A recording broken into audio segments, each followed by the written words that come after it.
ကျမဒီကြောင်မဟုတ်ရှင် အော်ဟုတ် sorry နော်ဒီမှာတစ်စိမ့်လောက်မေးလို့ရမှာဗျ ဟုတ်ရပါလေ ဟိုပါလေကျွန်တော်မိမကကြောင်ရုံးကဘယ်နာ ဘာကောင်းလိုက်မယ်ပြည်ဘလက်ကောင်းလိုက်မယ်ဟုတ်ကျမလာပြပေးမယ်ကျောင်းကြီးရုပ်ကန်အောင် တကယ်လားဗျ တကယ်ဖို့ရှက်ဂျာနဲ့ဥပဟာကျောင်းမှာတင်လာရင် ဟုတ်တယ်ဒီနေ့မှကြောင်ပြောင်းလာတာလေပြီးတော့ဒီကြောင်နဲ့ပတ်သက်ပြီးဘယ်နေရာဘာရှိလဲဆိုတာသိပြီးမသိသေးဘူး ကျမပြပြပေးပဲလေနော် အော်ဟုတ် ဂျာနဲ့ကျမတို့ကျောင်းလာတယ်မလားရင် နော်ဘယ်နေရာကြည့်အပင်တွေကြီးပဲသိလာတာပဲနော် ကျောင်းဖြစ်ရှက်ဒါကျောင်းကြီးရုပ်ကန်ပဲ ကျုပ်နာမည်ကအစံပါတွေ့ရဝမ်းသာပါတယ် ဟုတ်ကျမနာမည်ကအစင်ရောပါ ခုလိုကိုကြီးတဲ့အတွက်ကျေးဇူးအများကြီးတင်ပါတယ် ရှမနဲ့ရှက်တပိုင်းတော့တော်လိုက်ဦးမေ ဆရာသမီးခရဲတော့ပြီတော့ မေယာကျောင်းလာတယ်လား ဟုတ်ဆရာ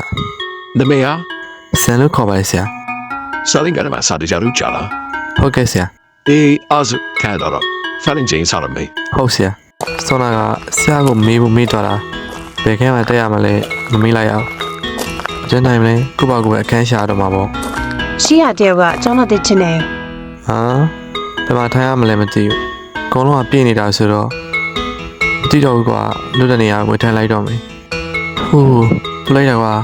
တန်ခါရှိဖွင့်လည်းမဖွင့်ကြအောင်အော်ဟုတ်တာမိပြတ်နေတာဖြစ်လောက်တယ် ဟယ်လိုအပရှိစားရှိလား ဟာထိုင်လည်းများတော့စတရိတ်နားလိုက်တော့ကွာဒီလမ်းကငါပြန်လာတဲ့အထိမနေ့ကအတိုင်းပဲတိတ်ဆိတ်နေတာပဲ